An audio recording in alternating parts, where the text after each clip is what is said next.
तो बच्चों आज मैं उपपद विभक्तियां लेकर आई हूँ आपके लिए। उपपद विभक्तियां संस्कृत में इनका प्रयोग कैसे होता है, द्वितीय विभक्ति लगती है। अब जैसे उदाहरण के लिए हम कहें नदीम उभयतः वृक्षाः सन्ति, नदी के दोनों ओर वृक्ष हैं, तो नदी के दोनों ओर बोला है तो भले ही के बीच में चिन्ह आ रहा है, लेकिन दोनों ओर होने के कारण, उभयतः होने के कारण नदी शब्द में हम द्वितीय विभक्ति लगा रहे हैं, है ना।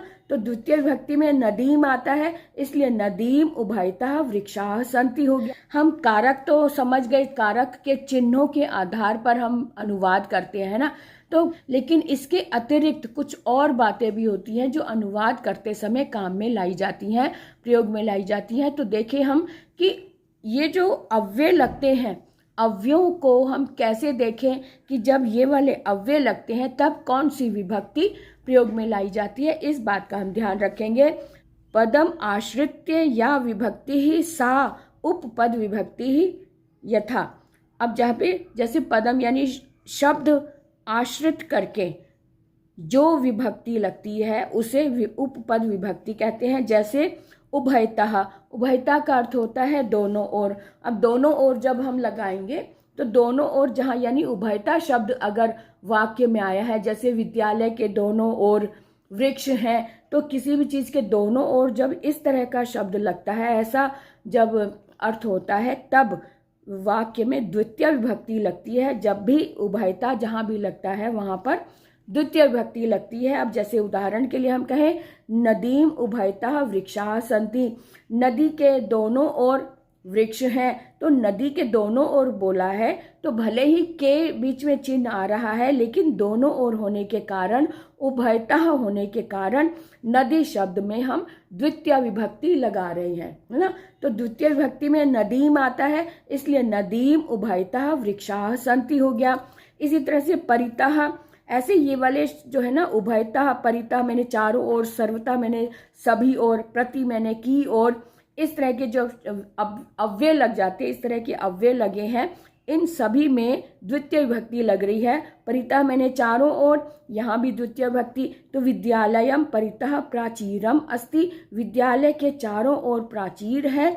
सर्वतः मैंने सभी तरफ, यहाँ भी द्वितीय विभक्ति लगी है। ग्रामम सर्वतः कृषि क्षेत्राणि सन्ति, गांव के सब तरफ, सब ओर कृषि यानी खेती का खेत है, खेती का स्थान है।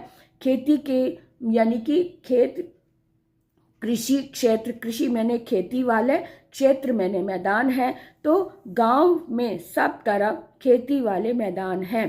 प्रति मैंने की ओर, जैसे हम स्कूल की ओर जा रहे हैं या विद्यालय की ओर जा रहे हैं या घर की ओर जा रहे हैं, जब हम की ओर तो वहाँ पे प्रति आता है। जब प्रति आता है वहाँ भी द्वितीय विभक्ति लगती है। द्वितीय विभक्ति जहाँ लगती है वहाँ भी, वहाँ इस तरह से वाक्य बनता है छात्रः विद्यालयम प्रति गच्छति, यानी छात्र विद्यालय की ओर जाता है। निकषा मैंने होता है समीप में, यहाँ भी निकषा जहाँ लगता है वहाँ भी द्वितीय विभक्ति आती है।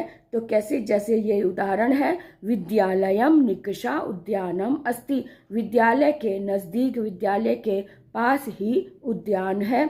धिक मैंने धिक्कार होता है, धिक्कार है या निंदा, तो यहाँ पर भी द्वितीय विभक्ति आएगी। मूर्खम धिक, मूर्ख को धिक्कार है।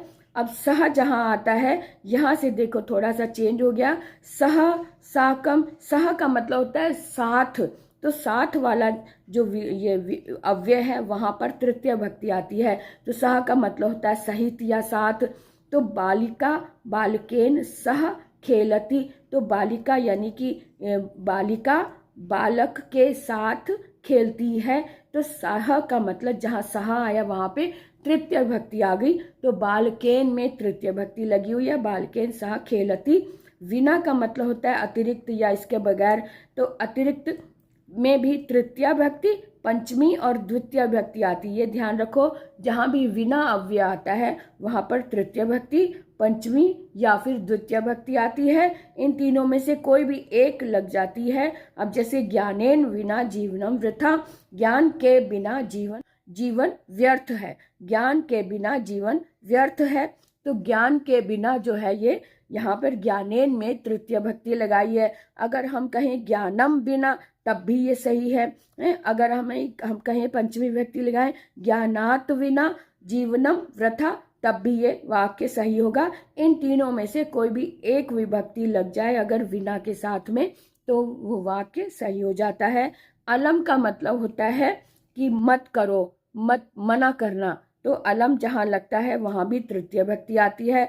तो वारणम वारण यानी मना करना, तो विवादेन अलम विवाद मत करो, अलम का मतलब मत करो, तो विवादेन अलम लगा इसलिए यहाँ विवाद में भी तृतीय भक्ति आ गई है। समर्थ में भी चतुर्थी भक्ति आती है। समर्थ जहाँ लगता है मल्लाह मल्लाए अलम।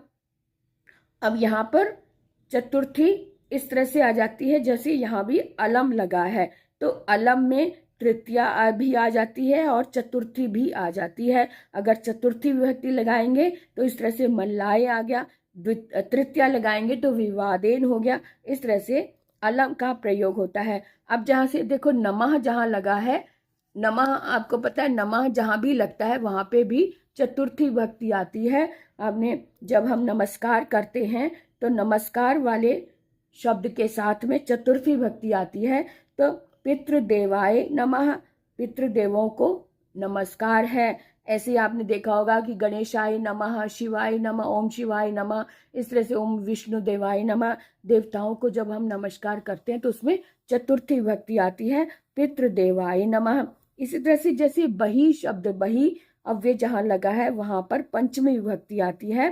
तो पंचमी बही का मतलब होता है बाहर, तो पंचमी जब लगती है तो इस तरह से वाक्य बनता है विद्यालयात बही बालका खेलंती, विद्यालय से बाहर बालक खेलते हैं।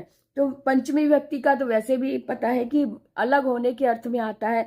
अब विद्यालय से बाहर, तो बाहर का मतलब विद्यालय अलग हो गया, तो यहाँ पर वैसे भी अर्थ स्पष्ट हो रहा है कि अलग होने का अर्थ आ रहा है। और बही शब्द भी जहाँ आता है वहां भी पंचमी विभक्ति आती है। तो दोनों तरह से आप याद रख सकते हैं, अलग होने के अर्थ में और बही शब्द जहाँ लगा वहां भी। तो बही शब्द ही अलग होने का अर्थ बता रहा है कि विद्यालय के बाहर या विद्यालय से बाहर बालक खेलते हैं। अब ऊपरी शब्द जहाँ आया वहां षष्ठी भक्ति लगती है। वृक्षस्य उपरि मर्कटा क्रीडंती, तो यहाँ पे वृक्ष के ऊपर, ऊपर की बात आ रही है, ऊपरी जहाँ आया वहां पे षष्ठी भक्ति लगी है, तो इसलिए वृक्षस्य आ गया यहाँ पर। अब अधः जहाँ लगता है वहां भी षष्ठी भक्ति आती है, तो वृक्षस्य अधः, वृक्ष के नीचे, अधिकः उपविशति, तो वृक्ष के नीचे अधः जहाँ पे आया वहां पर षष्ठी भक्ति आई, इसलिए यहाँ पर भी वृक्षस्य लग गया। अब अंतः का मतलब होता है भीतर, भीतर अंतः मैंने भीतर, तो भीतर वाले में भी षष्ठी भक्ति आ रही है। जैसे विद्यालय के अंदर छात्र पढ़ते हैं, तो विद्यालयस्य अंतः, अंतःकरण भी होता है ना, अंतःकरण मन के अंदर, तो इसलिए अंतः से उसे याद रख सकते हैं। अंतः का मतलब अंदर, तो विद्यालय के अंदर, तो यहाँ पे वैसे भी का के की का निशान भी आ रहा है विद्यालय के अंदर, लेकिन अंतः शब्द आया हुआ है, अंतः ये अव्यय आया, इसलिए यहाँ पर हम षष्ठी भक्ति लगा रहे हैं। विद्यालय से अंतः छात्रा पठन्ति, विद्यालय के अंदर छात्र पढ़ते हैं। तो इस तरह से हमने आज उपपद विभक्तियों को समझा और देखा और इसके उदाहरण देखे। आप इसका अभ्यास करें और उदाहरण इन्हीं से एग्जाम्पल और बनाएं, तो आपको और अच्छे से समझ में आएगा। तो आज के लिए इतना ही, फिर मिलेंगे अगली कक्षा में।